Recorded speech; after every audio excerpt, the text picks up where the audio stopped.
ओम नमो भगवते वासुदेवाय।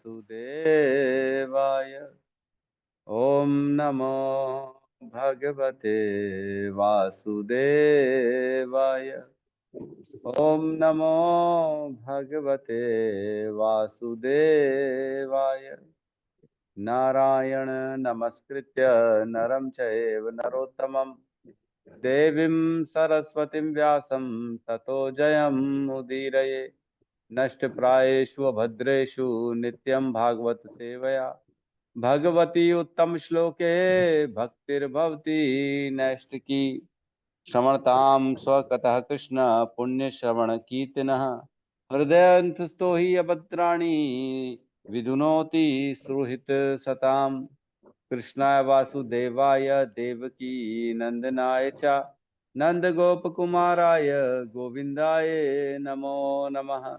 जय श्री कृष्ण चैतन्य प्रभु नित्यानंद श्री अद्वैत गदाधर श्रीवासादि गौर भक्त वृंद।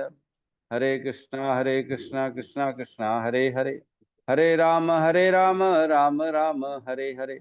हरे कृष्णा कृष्णा कृष्णा हरे हरे, हरे राम राम राम हरे हरे। हरे कृष्णा कृष्णा कृष्णा हरे हरे, हरे राम राम राम हरे हरे। हरे कृष्णा। तो सभी का स्वागत है प्रातःकालीन श्रीमद् भागवतम की कक्षा में।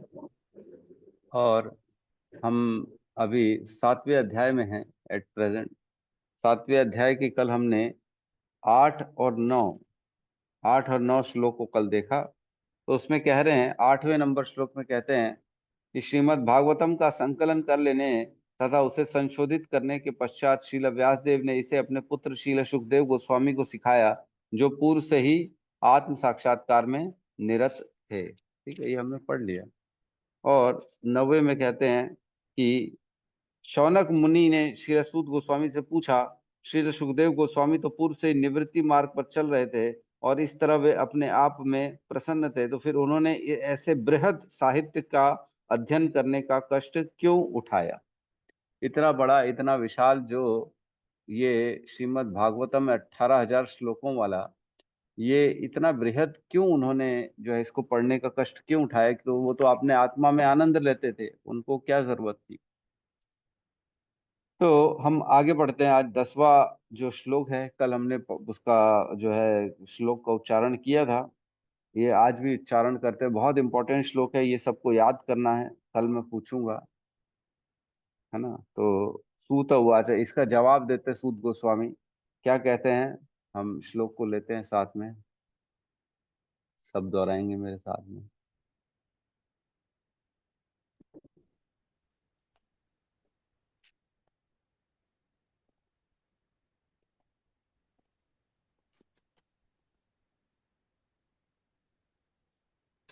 ठीक है, क्लियर दिख रहा है।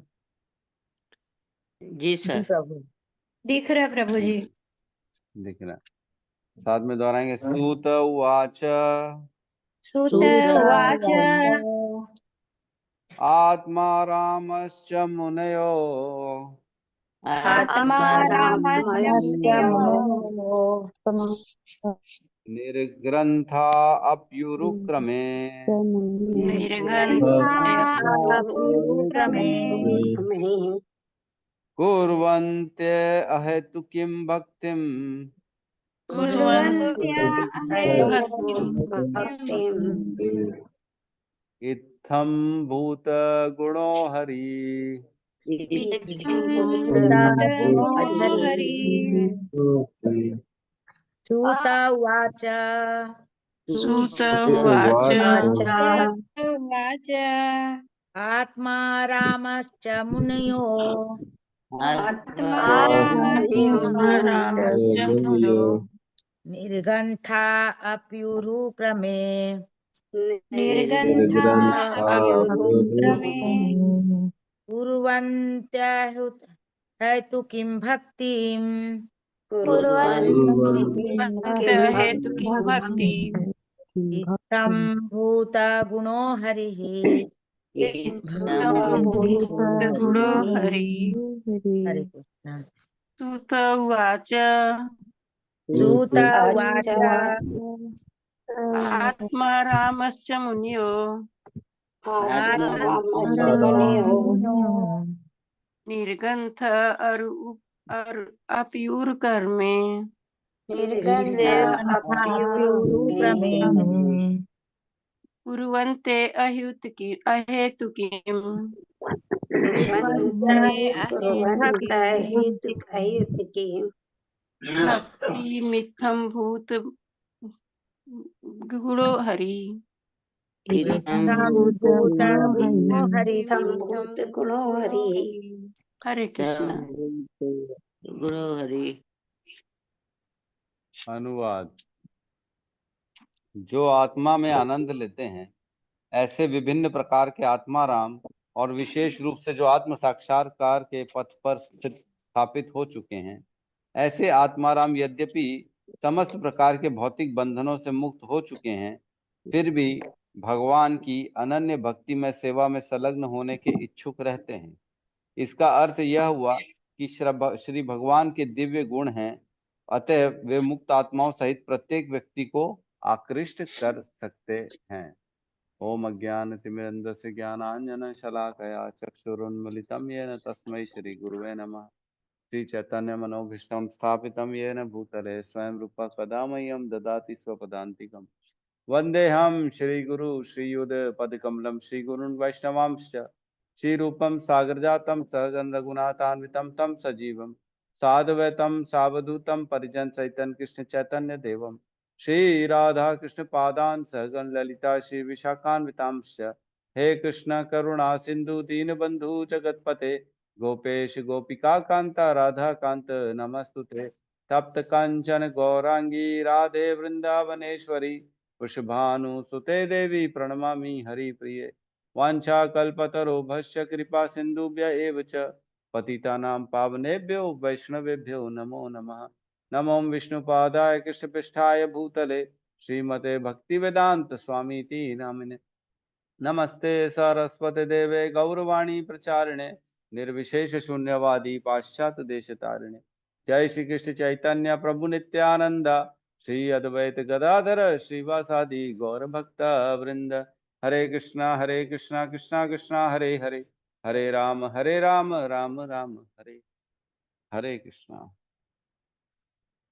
तो ये जो श्लोक है 10वां नंबर श्लोक, ये बहुत ही इम्पोर्टेंट श्लोक है और ये श्लोक का तात्पर्य बहुत बड़ा है। हम तो प्रभुपाद ने तो बहुत छोटा तात्पर्य दे दिया। इस श्लोक को अगर आप चैतन्य चरितामृत में पढ़ेंगे मध्य लीला के चैप्टर नंबर 24 में, तो कम से कम 200 उसमें बयार दिए गए, 200 श्लोक्स हैं उसका एक्सप्लेन करने के लिए इसी श्लोक को। आत्मारामश्च मुनयो, मतलब केवल आत्माराम वर्ड के 81 मीनिंग टोटल दे दिया उन्होंने। 81 नहीं, सॉरी 61। और इस श्लोक की अलग अलग ढंग से व्याख्या की गई है, बहुत ही अलग अलग ढंग से। इस श्लोक की अलग अलग दिशाओं से समझाया गया है कि इसका अर्थ क्या है, इसका अर्थ क्या है। बाप रे, हम इतनी गहराई में जाएंगे तो हमको 10 दिन लग जाएंगे एक श्लोक को समझने में हम नहीं कर पाएंगे। ठीक है, हम यथाशक्ति जितना हो सकेगा समझने की कोशिश करेंगे और आज इस श्लोक को देंगे हम अपना आज का समय। तो यहाँ कह रहे हैं आत्मरामश्च मुनयो, तो सूत गोस्वामी कह रहे हैं, इसके जवाब दे रहे हैं जो पिछले श्लोक में शौनक ऋषि ने पूछा उनसे कि क्या जरूरत पड़ गई। जो अपना सुखदेव गोस्वामी जो निवृत्ति मार्ग के थे, जो ब्रह्म अनुभूति कर चुके थे, ब्रह्म साक्षात्कार में थे, वो अपने आत्म में आनंद, अपने अंदर में ही आनंदित रहते थे, उनको क्या जरूरत पड़ गई कि इतना विशाल ग्रंथ का अध्ययन करने की। 18,000 श्लोक पढ़ने में समय लगेगा कि नहीं लगेगा बताइए। हमको तो एक अध्याय नहीं हो पा रहा हमारा, तो पता नहीं कब कंप्लीट होगा पूरा। तो इतना बड़ा श्लोक, इतना बड़ा श्रीमद् भागवतम, इसको समझने में बहुत समय लगेगा। तो इतना समय क्यों दिया, जबकि उनको, वो तो आत्माराम थे, उनको जरूरत नहीं थी। तो यहाँ कह रहे हैं आत्मरामश्च मुने, लेकिन जो जो जिन्होंने अपने अंदर में सुख प्राप्त कर लिया है, जो आत्माराम है, अपने अपने में ही आनंद में रहते हैं, ऐसे मुनि मननशील जो लोग हैं, निर्ग्रंथा अप्युरुक्रमे, निर्ग्रंथ जिनकी मिथ्या ग्रंथि नष्ट हो चुकी है, जो कर्म के बंधन से छुटकारा पा चुके हैं, इवन उनकी बात भी चल रही है, वो भी अप्युरुक्रमे, वो भी भगवान के महान कार्यों के प्रति जो है कुर्वन्ति अहेतु किम भक्तिम, भगवान के प्रति जो है वो अहेतु की भक्ति स्टार्ट कर देते हैं, है ना। कैसे? इत्थम भूत गुणा हरि, ऐसे इतना जबरदस्त गुण है हमारे हरि में, इतने आकर्षक हैं कि ऐसे व्यक्ति को भी आकर्षित कर लेते हैं जो आत्म साक्षात्कार कर चुका है, ब्रह्म अनुभूति प्राप्त कर चुका है, अपने आप में आनंद में रहता है, ऐसे व्यक्ति को भी आकर्षित करते हैं। कौन?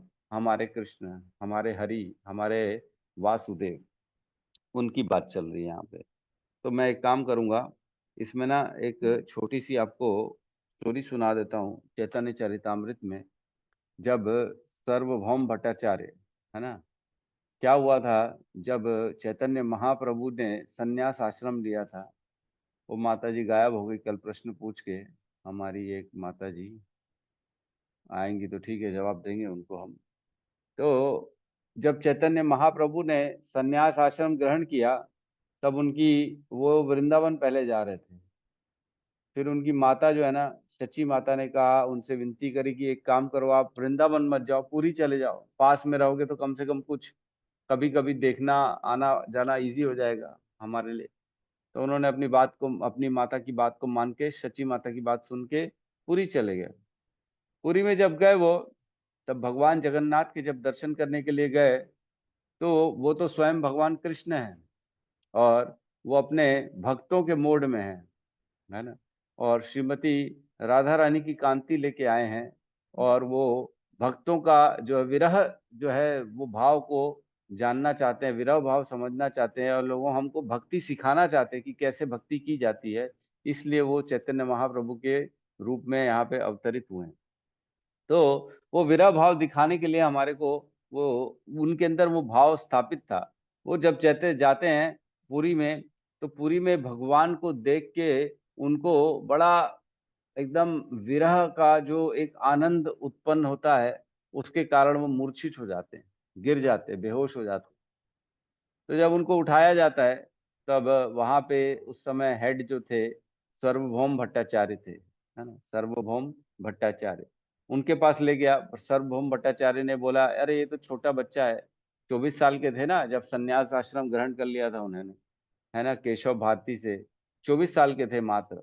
तो जब 24 साल का बच्चा सन्यासी बन जाता है, बाल वाल मुंडन करा लिया, गेहुआ वस्त्र धारण कर लिया, सर्वभौम भट्टाचार्य सीनियर थे, उनको लगा शायद इसने जल्दबाजी में इसको सन्यास आश्रम ग्रहण कर लिया है और इसको ज्ञान देना पड़ेगा, है ना, ये ज्ञान देना पड़ेगा, तब ये बच्चा ठीक हो पाएगा।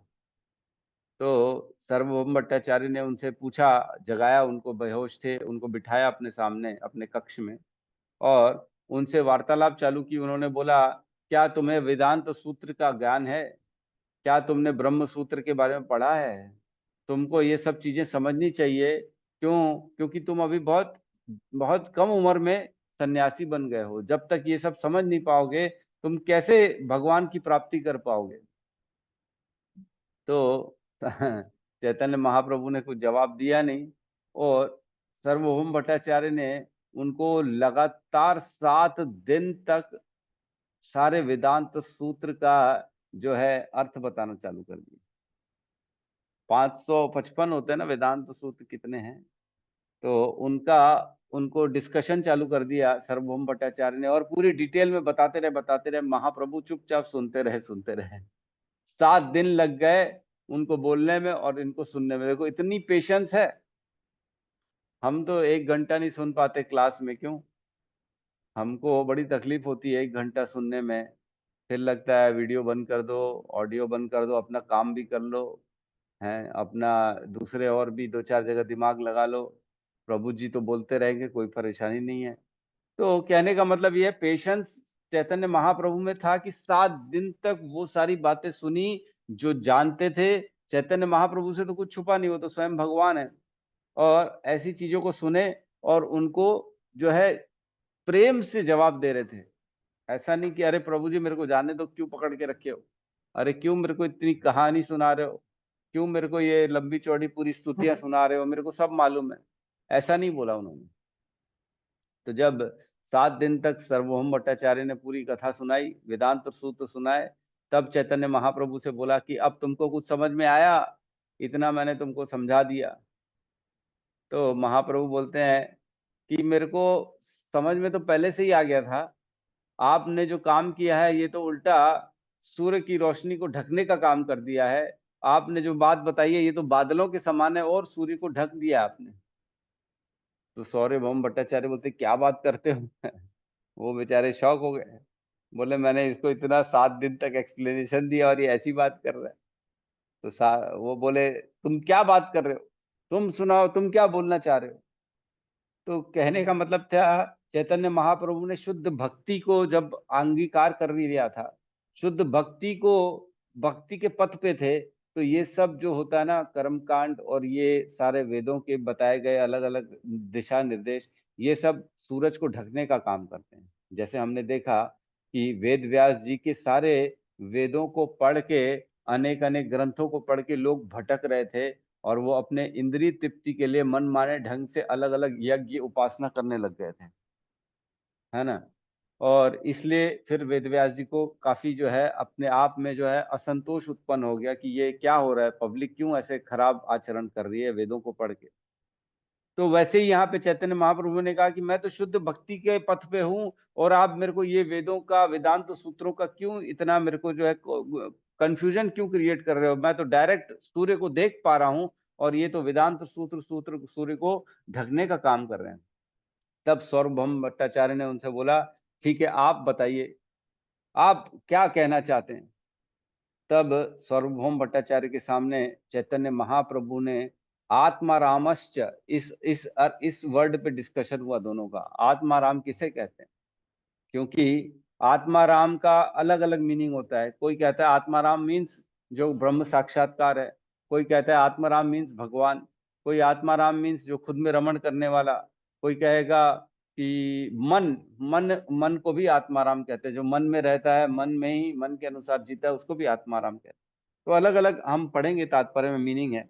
तो उनके सामने बैठ के 18 मीनिंग्स उन्होंने बताई। पहले सार्वभौम भट्टाचार्य ने उनको 8 मीनिंग बताई आत्माराम की, फिर चैतन्य महाप्रभु ने उनको 18 मीनिंग बता दी तब सार्वभौम भट्टाचार्य बोले ये कोई जो है आम आदमी नहीं है, ये तो स्वयं भगवान ही हो सकता है। जो मैं इतने सीनियर होने के बाद, सारे वेदांत सूत्रों को जानने के बाद जब मेरे को उसने चुप करा दिया, तो ये कोई आम आदमी नहीं है। तब सार्वभौम भट्टाचार्य उनके सामने जो है ना, जो है शरणागति करी और उनकी स्तुतियां गाने लगे चैतन्य महाप्रभु।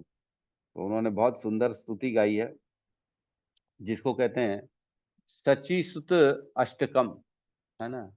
नमा में हरि क्या है, मैं पढ़ के सुना रहा हूँ, थोड़ा सा 1-2 पैराग्राफ पढ़ के सुना रहा हूँ ताकि आपको पता पड़े कि सार्वभौम भट्टाचार्य ने कौन सा लिखा है स्तुति। हाँ, श्री सची सुत अष्टकम, उसमें कहते हैं नव गौरवरम नव पुष्प शरम नव भावधरम नव लास्य परम नव हास्य करम नव हेमवरम प्रणमामि शची सुत गौरवरम नव प्रेम युतम नवनीत सुचम नववेश कृतम नव प्रेम रसम नवधा विलासत शुभ प्रेममयम प्रणमामि शची सुत गौरवरम। तो इस तरह से उन्होंने लंबी चौड़ी अष्टकम ये उसी समय उनकी स्तुति करी, जिसमें बहुत अच्छी ये स्तुति करी है उन्होंने सार्वभौम भट्टाचार्य ने भगवान श्री चैतन्य महाप्रभु। ठीक है, तो कहने का मतलब हम आगे बढ़ते हैं। तब क्या हुआ, चैतन्य महाप्रभु से जब सनातन, अभी क्या बात है? हाँ, जब चैतन्य महाप्रभु से सनातन गोस्वामी मिले तो सनातन गोस्वामी ने उनसे पूछा कि आपने सार्वभौम भट्टाचार्य को 18 मीनिंग सुनाई है, और मेरे को उसी बात पे उन्होंने प्रश्न किया सनातन गोस्वामी ने कि मुझे भी वापस से वो कंप्लीट सुनाइए। तब सनातन गोस्वामी ने जब सुनाना स्टार्ट किया, अपना चैतन्य महाप्रभु ने सनातन गोस्वामी को, तब उन्होंने 61 मीनिंग्स बता डाली इस श्लोक में आत्माराम पे। तो इस प्रकार इसकी बहुत गहराई है इस श्लोक की कि भगवान कैसे सबको आकृष्ट कर लेते, सबको। जो ब्रह्म की अनुभूति तक कर लिया है, जो अपने आप में रमण कर रहा है, उसको भी भगवान आकृष्ट कर लेते हैं, है ना। तो इस तरह से ये श्लोक है। तो इस श्लोक में हम प्रवेश करते हैं तात्पर्य में, धीरे धीरे पढ़ने की कोशिश करेंगे, है ना। तात्पर्य को मैं पढ़ रहा हूँ, आप लोग जो है सुनिएगा। शेयर कर लूं क्या मैं स्क्रीन सबको?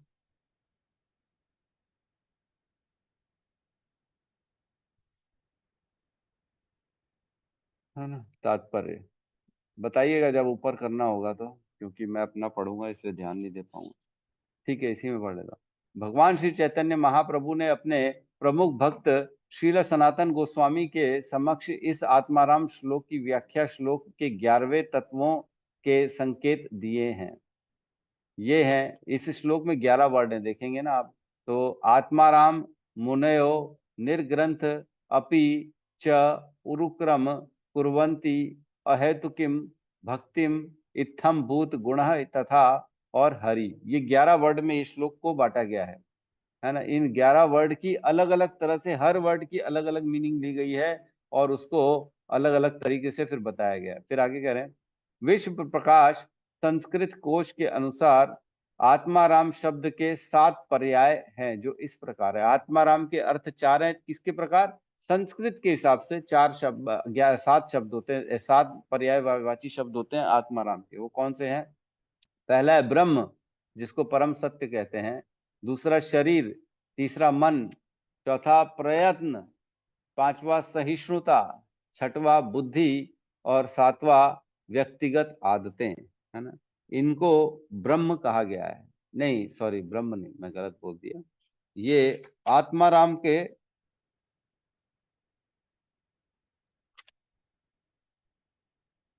आत्माराम के 7 पर्यायवाची, ये 7 शब्द जो है ना, ये सारे के सारे आत्माराम कहलाते हैं, है ना। और आगे कह रहे हैं मुनेह। मुनेह शब्द का प्रयोग इन अर्थों में होता है। मुनेयों का अलग अर्थ लिया है, जो विचारवान है, जो गंभीर तथा शांत है, तपस्वी हैं, निष्ठावान हैं, परिवर्चक हैं, ऋषि तथा साधु संत हैं, इनको भी मुनेह कहा गया है। और निर्ग्रंथ शब्द से निम्नलिखित भावों का वहन होता है। अब इसका भी बता रहे हैं, निर्ग्रंथ का क्या अर्थ होता है। उसका अर्थ होता है जो अज्ञान से मुक्त है, जिसका शास्त्रीय आदेशों से कोई संबंध नहीं है, अर्थात जो नीति ग्रंथों, वेदों, दर्शन, मनोवैज्ञानिक तथा तत्व ज्ञान इत्यादि प्रमाणिक शास्त्रों में वर्णित विधि विधानों का पालन करने के कर्तव्य से मुक्त है ना, वो मुक्त है। और क्या कह रहे हैं? दूसरे शब्दों में अल्पज्ञ, अशिक्षित, बदमाश इत्यादि जैसे विधि विधानों में से संबंध नहीं होते हैं। और तीसरा होता है पूंजीपति और चौथा होता है निर्धन। इन सब को निर्ग्रंथ कहा जाता है। तो मैं छोटा सा पहले पढ़ रहा हूं, फिर हम इसकी चर्चा में प्रवेश करेंगे, ताकि आपको समझ में आ जाए कि किस प्रकार हमारी चर्चा चल रही है। शब्दकोश के अनुसार निह उपसर्ग का प्रयोग निश्चितता, गुणना, गणना, निर्माण तथा निषेध के लिए होता है। और ग्रंथ शब्द धन, पुस्तक, शब्दकोश आदि के अर्थ में प्रयुक्त होता है। ठीक है, फिर उरुक्रम की अर्थ पे प्रवेश करें। उरुक्रम तो आप सब जानते हैं, भगवान वामन देव को कहते हैं। उरुक्रम का अर्थ होता है वह व्यक्ति जिसने अपने ऐसे अद्भुत कार्य कर लिए हैं जो कोई कर नहीं सकता, है ना। तो उरुक्रम बेसिकली भगवान वामन अवतार को सूचक करता है। उनकी तरफ से जो है भगवान वामन देव को उरुक्रम कहा जाता है। तो इस प्रकार से इसके अर्थ में हम प्रवेश करेंगे तो लंबा चौड़ा अर्थ हो जाएगा, तात्पर्य हो जाएगा। तो हम अब अपने डिस्कशन में आते हैं, क्योंकि अगर आप ये सब पढ़ोगे तो फिर डाउट में चले जाओगे क्या हो रहा है, क्या बोला है, क्या नहीं बोला है, यहाँ पे कुछ समझ में नहीं आएगा। तो बेसिकली यहाँ पे बता रहे हैं कि जो भक्ति की प्रक्रिया होती है ना, वो कैसी होती है।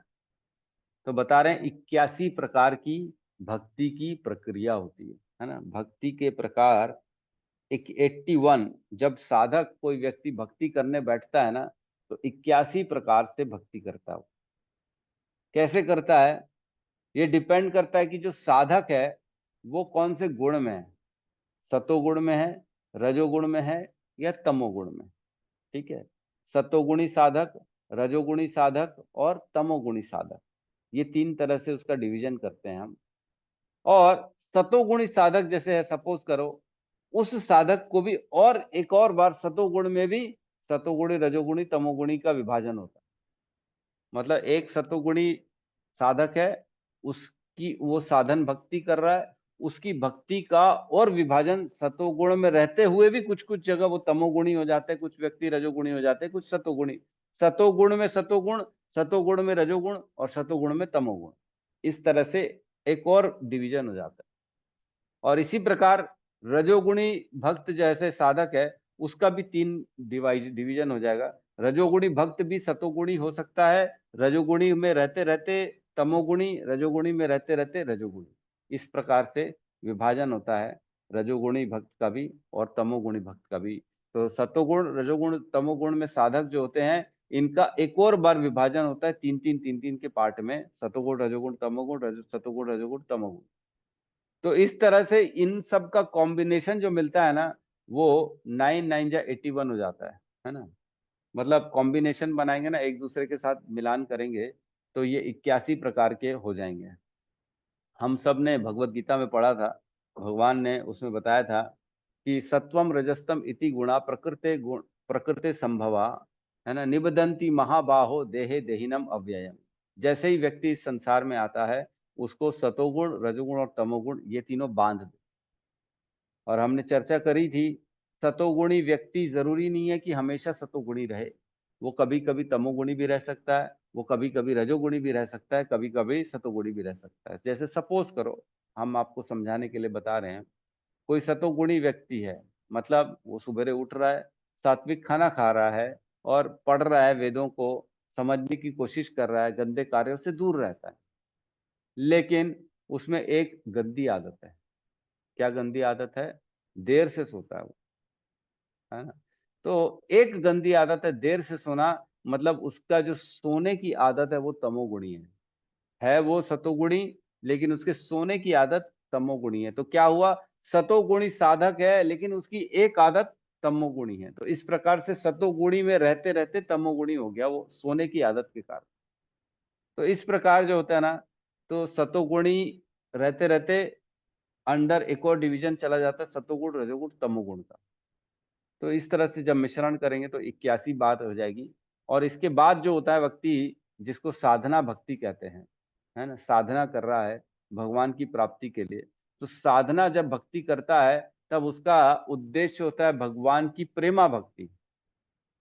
मैं भगवान से प्रेम करूं, ये उद्देश्य होता है। क्या सब हमारा सबका उद्देश्य ये नहीं है कि मेरा भगवान के चरणों में प्रेम की प्राप्ति हो, है ना। हम यही तो गाते हैं ना, 10 नाम अपराध में, याद रहिए हमारा उद्देश्य क्या है, भगवान के चरणों में प्रेम की प्राप्ति, ये हमारा उद्देश्य होता है। हर साधन भक्ति का हम नाम जप कर रहे हैं, भगवान के विग्रह की सेवा कर रहे हैं या प्रसाद पा रहे हैं, तो हमारा उद्देश्य यही है कि मेरे हृदय में भगवान का शुद्ध प्रेम स्फुरित हो, जाग जाए भगवान का शुद्ध प्रेम।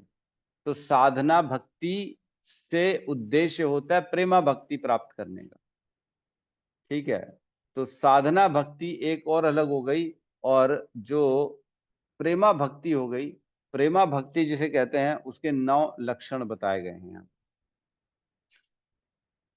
प्रेमा भक्ति के 9 लक्षण बताए गए हैं, वो है, इसी श्लोक के तात्पर्य में पढ़ेंगे ना आप, तो उसमें भी दिख जाएगा आपको, है ना।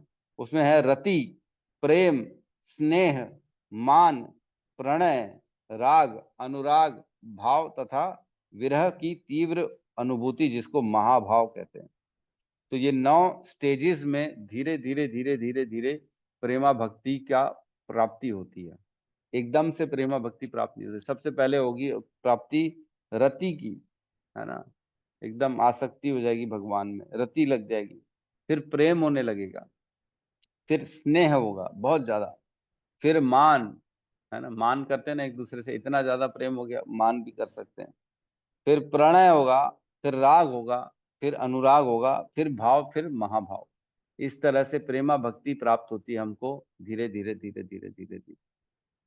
तो ये साधन भक्ति अलग हो गई और प्रेमा भक्ति, ये 9 और एक 10 टोटल डाल के ये 10 हो गए, और उधर 81। इस तरह से भक्ति का टोटल डिवीजन हुआ है, जिसमें 90-91 मीनिंग्स बताई गई हैं भक्ति की, जो अगर आप लोग चैतन्य चरितामृत पढ़ेंगे तो ये सब डिटेल में मिल जाएगा आपको। तो यहाँ पे बेसिकली इस इस श्लोक के माध्यम से बता रहे हैं कि भगवान जो होते हैं ना, वो सबको आकर्षित कर लेते हैं, हर किसी को, चाहे वो निर्विशेषवादी हो, चाहे ब्रह्मवादी हो, चाहे परमात्मावादी हो, चाहे मायावादी हो, चाहे प्रवृत्ति मार्ग का हो, चाहे निवृत्ति मार्ग का हो, किसी भी मार्ग का हो, किसी भी संप्रदाय का हो, किसी भी विचारधारा का हो, इवन उसने आत्म साक्षात्कार ही क्यों ना कर लिया हो, चाहे उसने अपने ध्यान योग और बल से अपने कर्म की ग्रंथियों को नष्ट कर लिया हो, उसने अपने सारे पूर्व जन्मों के पापों को जला डाला हो अपनी तपस्या की अग्नि से, वह व्यक्ति भी भगवान के प्रति आकर्षित हो जाता है। इस श्लोक का अर्थ ये है, कितना भी क्यों ना किसी भी मार्ग में कोई गया हो, लेकिन जब वो भगवान के शुद्ध भक्तों की संगति में आता है, जैसे जैसे वो भगवान के बारे में सुनना चालू करता है, तब उसको वो एक अलग ही रस प्राप्त होता है और भगवान के प्रति आकर्षित हो जाता है। ये कह रहे हैं इस श्लोक में, है ना। तो आत्मा रामश्च मुनयो निर्ग्रंथया अप्युरु क्रमे है कुर्वन्ति अहेतु किम भक्तिम इत्थम भूत गुणा हरि। इत्थम भूत, ऐसे गुण हैं हरि के, इतने इतने आकर्षित गुण हैं कि सबको ही अपने प्रेम में आकर्षित कर लेते। ठीक है, तो इसमें चैतन्य चरितामृत में हम कुछ चर्चा करते हैं। मैंने कुछ श्लोक को उसमें टिक करके रखा है ताकि हमारी अंडरस्टैंडिंग क्लियर हो सके इस श्लोक के प्रति।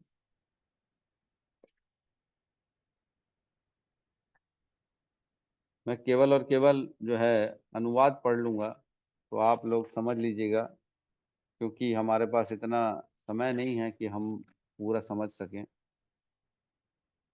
ठीक है,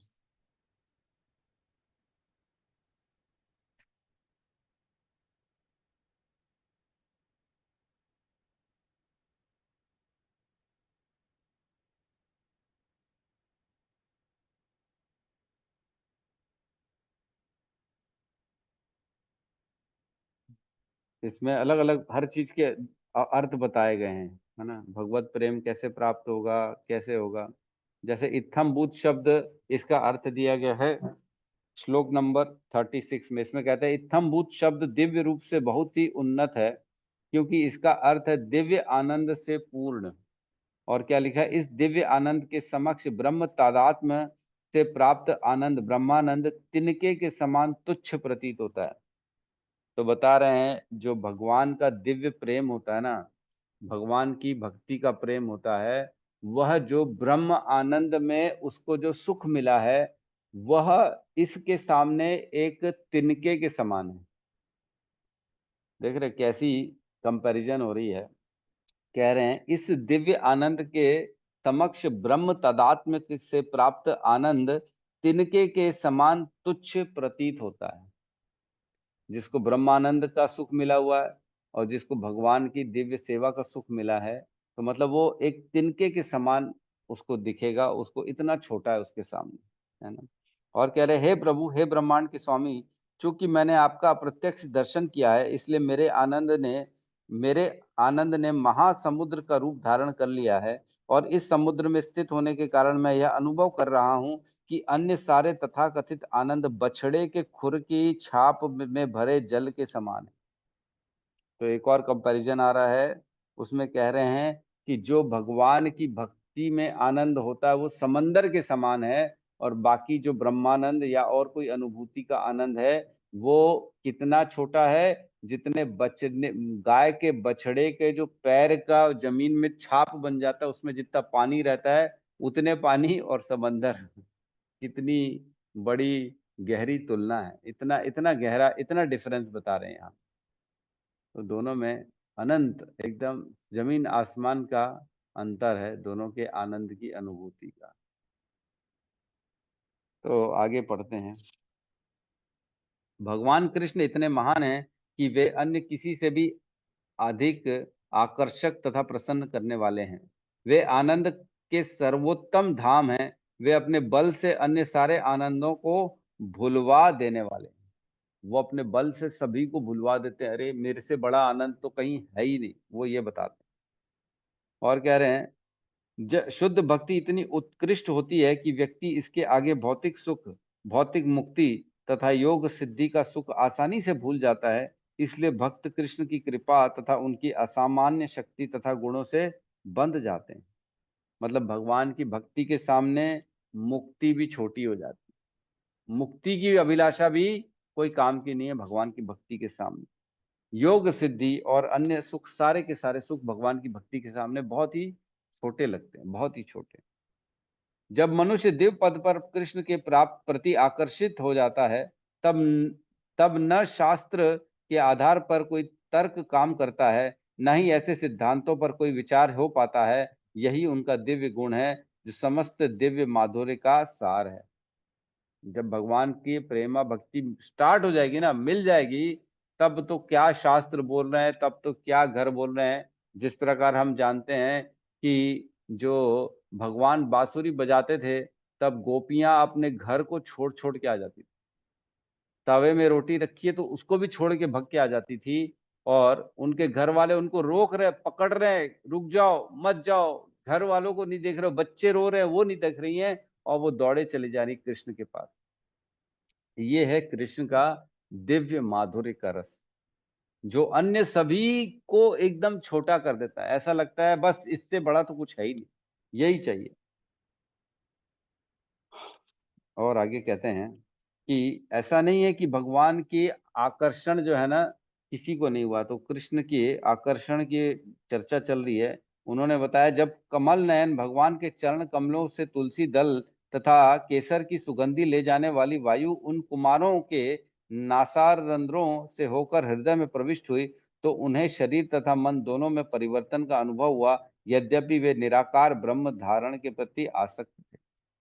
तो चार कुमार पहले वो भी ब्रह्म में आसक्त थे, वो भी निराकार की पूजा करते थे, वो भी ज्ञान के अवतार थे। लेकिन जब उनको भगवान कृष्ण के चरण में जो तुलसी रखी थी दल, उसकी खुशबू गई उनके अंदर में, तो उनके अंदर भी भगवान के प्रति एकदम प्रेम उत्पन्न हो गया। उसके बाद वो भक्ति का मार्ग स्टार्ट कर पाए, उसके पहले नहीं कर पा रहे थे। फिर कह रहे सुखदेव गोस्वामी के बारे में, मैं समस्त पाप फलों को नष्ट करने वाला व्यास पुत्र श्रील सुखदेव गोस्वामी को सादर नमस्कार करता हूँ। आत्म साक्षात्कार एवं आनंद से पूर्ण होने के कारण उनकी कोई भौतिक इच्छा न थी, फिर भी वे पूर्ण पुरुषोत्तम भगवान की दिव्य लीलाओं के प्रति आकृष्ट हुए, और लोगों पर दया करके उन्होंने श्रीमद् भागवत नामक दिव्य ऐतिहासिक ग्रंथ का वर्णन किया। यह ग्रंथ परम सत्य के दीपक के समान है। तो इवन सुखदेव गोस्वामी भी हम जान रहे हैं कि आकर्षित हो गए भगवान की प्रति। फिर कह रहे हैं, भगवान अपने सुंदर दिव्य स्वरूप द्वारा समस्त गोपियों का मन को हर लेते थे। गोपियां भी सारी भगवान के प्रति आकर्षित थी। तो गोपियों के बारे में क्या कहा गया है, हे कृष्ण, हम तो आपकी दासियों के रूप में आत्मसमर्पण कर चुकी हैं, क्योंकि हमने बालों की लटों से अलंकृत आपके सुंदर मुख को, आपके गालों पर लटकते आपके कुंडलों को, आपके होठों के अमृत को तथा आपके मृदु हास्य की सुंदरता को देखा है, और सहसा प्रदान करने वाली आपकी भुजाओं द्वारा हम आलिंगित हुए हैं। क्योंकि हमने आपके सुंदर तथा प्रशस्त वक्ष स्थल को देखा है, अतः हम आपकी शरण में। तो गोपियां भी भगवान को देख के उनके प्रति आकर्षित हो जाती हैं, गोपियां, है ना, बहुत ज्यादा आकर्षित हो जाती हैं। अब रुक्मणी के बारे में करते हैं। रुक्मणी भी तो आकर्षित हो गई थी भगवान के दिव्य सौंदर्य तथा गुणों को सुनकर। तो कह रहे, हे अति सुंदर कृष्ण, मैंने दूसरों से आपके दिव्य गुणों के विषय में सुना है, जिसके कारण मेरे शरीर के सारे दुख जाते रहे हैं।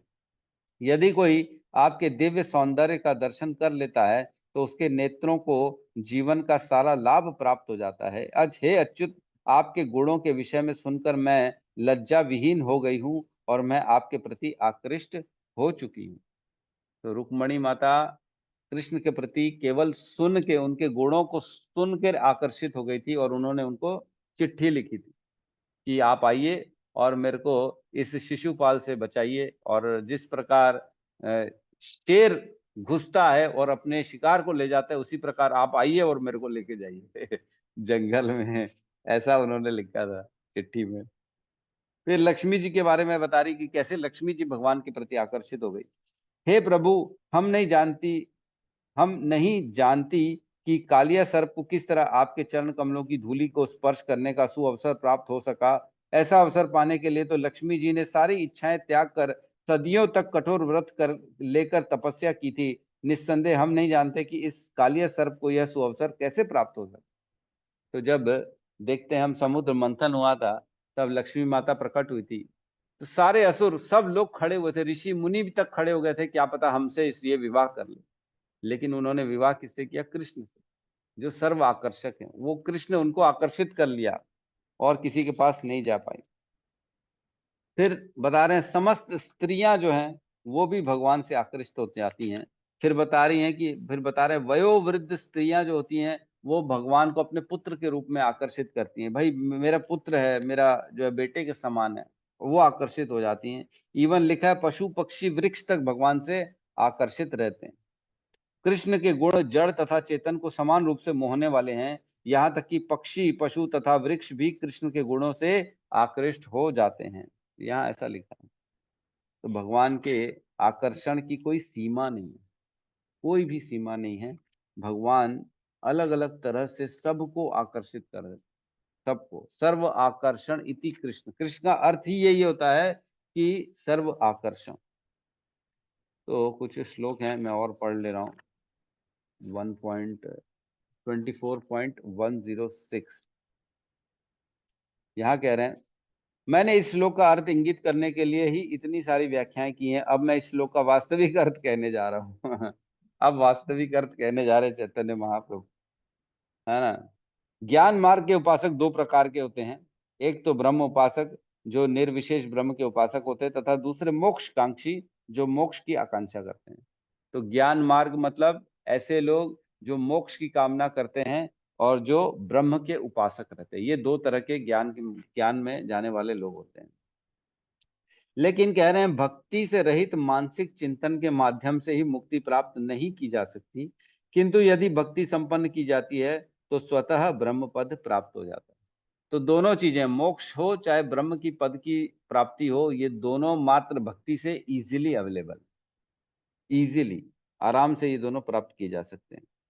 और कह रहे हैं विचित्र बात है कि जो भक्ति करता है वह निर्विशेष ब्रह्म पद से दूर हट जाता है और कृष्ण की सेवा में लगने के लिए दिव्य शरीर प्रदान किया जाता है। तो जो भक्ति करता है ना, भले वो पहले ब्रह्म पद पे क्यों ना हो, वो ब्रह्म अनुभूति क्यों ना कर लिया हो, उन्होंने आत्म साक्षात्कार क्यों ना कर लिया हो, एकांतवास में रहते हो, लेकिन अगर उन्होंने भक्ति का रस प्रदान हो गया ना उनको, तो वो सब छोड़ देंगे, फिर अपना ब्रह्मानंद की अनुभूति छोड़ देंगे वो।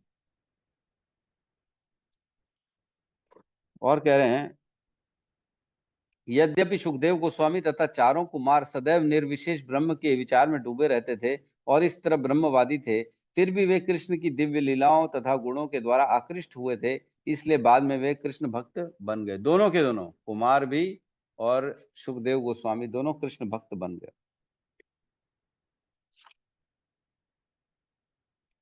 फिर कह रहे हैं भगवान की दिव्य लीलाओं द्वारा अत्यधिक आकृष्ट होने पर श्रीला सुखदेव गोस्वामी का मन कृष्ण भावना में उत्तेजित हुआ। अतः वे अपने पिता की कृपा से श्रीमद् भागवत का अध्ययन करने लगे। तो हमने पढ़ा ये चीज। फिर कह रहे हैं नव योगेंद्र जन्म से ही परम सत्य के निर्विशेष दार्शनिक थे, किंतु उन्होंने ब्रह्मा जी, शिव जी तथा महर्षि नारद से कृष्ण के गुणों के विषय में सुना, तो वो भी कृष्ण भक्त बन गए। नव योगेंद्र भी कृष्ण के भक्त बन गए। इस प्रकार जो है कोई अंत नहीं है इसका। मैं तो पढ़ते पढ़ते रात को बड़ा कंफ्यूज हो गया कि मैं इतना इतना कैसे समझाऊंगा मैं लोगों को। इतना तो हम, मेरे को ही समझ में नहीं आ रहा है, तो मैं क्या बताऊं, क्या बताए। एक श्लोक सुनो, जो लोग भक्ति द्वारा मुक्त बनते हैं वे कृष्ण के दिव्य गुणों द्वारा अत्यधिक आकृष्ट होते जाते हैं। इस प्रकार उनकी सेवा में लग जाते हैं। जो लोग शुष्क ज्ञान द्वारा मुक्त बनते हैं वे अंत में अपने अपराधी कृत्य द्वारा पुनः नीचे गिर जाते हैं। तो अगर कोई बोलेगा नहीं नहीं, मैं तो केवल ज्ञान के द्वारा भगवान की प्राप्ति करूंगा, है आत्मा के बारे में पढ़ रहा है, प्रकृति के बारे में पढ़ रहा है, तत्वों के बारे में पढ़ रहा है, कर्म के बारे में पढ़ रहा है, सब चीजें पढ़ रहा है, लेकिन भगवान को छोड़ दे रहा है ना, तो वो बता रहे हैं अंतोदगत्वा वो नीचे गिर जाएगा। जिस प्रकार हिरण्यकश्यपु था, हिरण्यकश्यपु के बड़ा भाई हिरण्याक्ष जिसका वध वराह देव ने किया था, वराह भगवान ने किया था, तो जब वो मृत्यु की शैया में उसकी शरीर पड़ा था, उसकी भाभियां रो रही थी, तब हिरण्यकश्यपु ने अपनी भाभियों को ज्ञान दिया था। उन्होंने पूरी भगवत गीता का ज्ञान दिया था। उन्होंने बताया था कि आत्मा तो बस शरीर एक धारण करती है, फिर दूसरा करती है, इस प्रकार कर्म की गति होती है, तुम क्यों रो रही हो, इस तरह का सब ज्ञान दिया था, लेकिन ईश्वर रहित ज्ञान दिया। तो कहने का मतलब है जो ईश्वर रहित जितना भी ज्ञानी होगा वह कुल मिला के नीचे गिर जाएगा। ईश्वर के बिना का कोई ज्ञान का अस्तित्व नहीं है। ठीक है। और आगे कह रहे हैं, कमल नयन, जो लोग आपकी भक्ति के बिना ही इस जीवन में अपने आप को मुक्त मानते हैं, उनकी बुद्धि अशुद्ध रहती है। यद्यपि वे विविध कठोर तपस्याएं करते हैं और निर्विशेष ब्रह्म साक्षात्कार रूपी आध्यात्मिक पद प्राप्त कर लेते हैं, फिर भी आपके चरण कमलों की पूजा की उपेक्षा करने के कारण वह पुनः नीचे गिर जाते हैं। वो दोबारा नीचे गिर जाएंगे। कोई मतलब ही नहीं है। किसी भी पथ का कोई मतलब नहीं जब तक भक्ति ना हो। जिसने भक्ति द्वारा अपना वैधानिक पद प्राप्त कर लिया है, उसे इस जीवन में ही दिव्य देह प्राप्त हो जाता है। वह कृष्ण के दिव्य गुणों के द्वारा आकर्षित होने पर उनके चरण कमल की सेवा में पूर्ण रूपेण लग जाता है। जैसे हमने पढ़ा था, नारद जी पिछले जन्म में उन्होंने भगवान की सेवा, भक्तों की सेवा करी, तो भगवान का दर्शन प्राप्त हुआ, जिसके बाद उनको कहा गया कि इस जीवन में अब तुम्हारे को जैसे ये शरीर छूटेगा तो एक पार्षद का शरीर प्राप्त होगा, तब तुम भगवान को देख सकोगे और उनकी सेवा कर सकोगे। तो ऐसा होता है, जैसे जैसे हम भक्ति में आगे बढ़ते हैं तो हमारे साथ भगवान का जो है ना, हमें भी भगवान फिर अगली योनि में अपना पार्षद के रूप में स्वीकार करेंगे। ठीक है, तो इस श्लोक को अब यहाँ पे मैं अंत करता हूँ। आप लोगों को किसी का कोई प्रश्न है तो हम ले सकते हैं। और हमारी वो माता जी तो आई नहीं जिसके प्रश्न के जवाब की तैयारी थी। हेमा माता जी आज नहीं आई। कोई जानते हैं क्या हेमा माता जी को? जी प्रभु जी। हाँ माता जी, तो वो क्या है, आई क्यों नहीं है?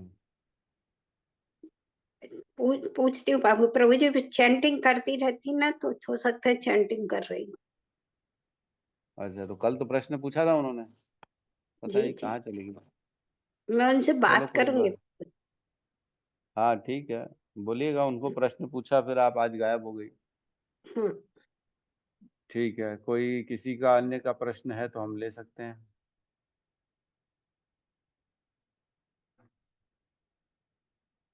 कोई प्रश्न नहीं है।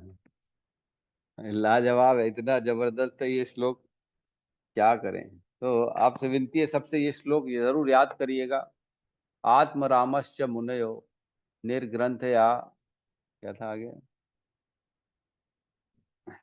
ये श्लोक सबको याद करना है।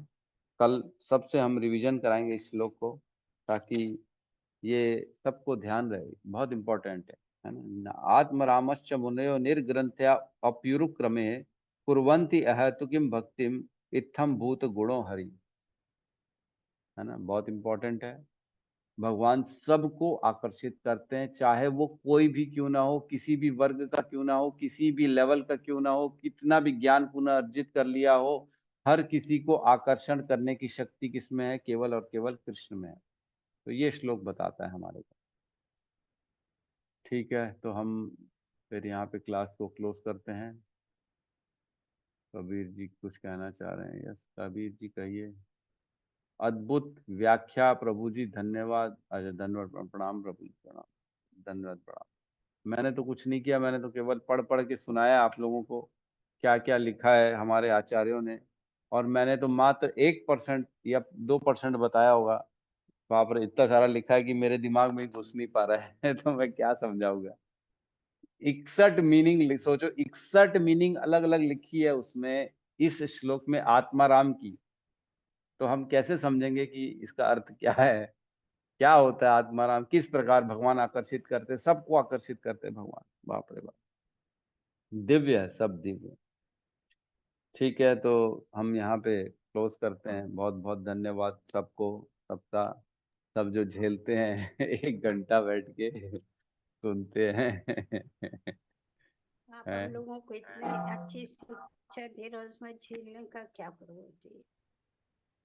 अब मैं बताया ना, जैसे धैर्य झेलना इन द सेंस धैर्य रखते सुनते हैं।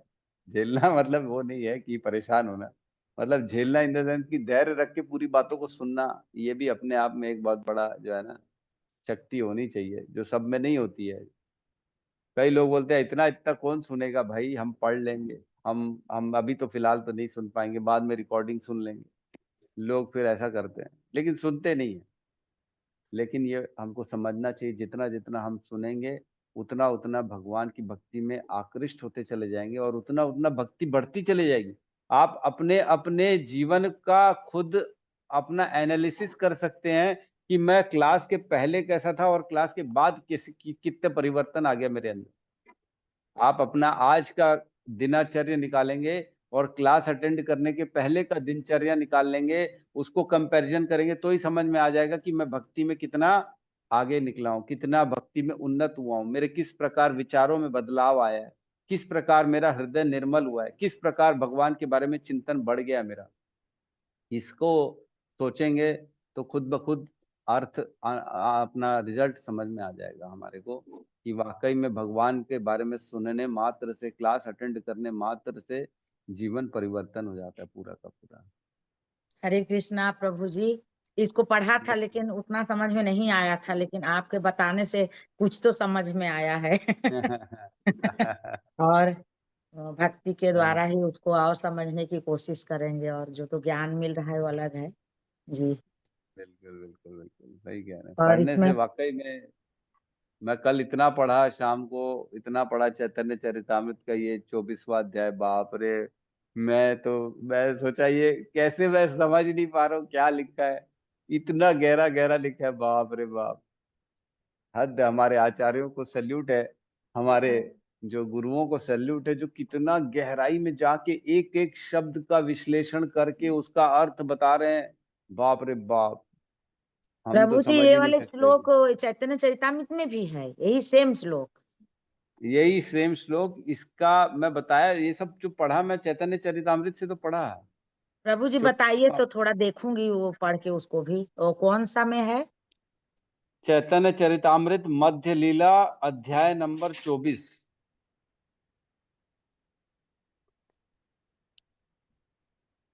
है ना? हरे कृष्ण देखो प्रभु इसका। जी।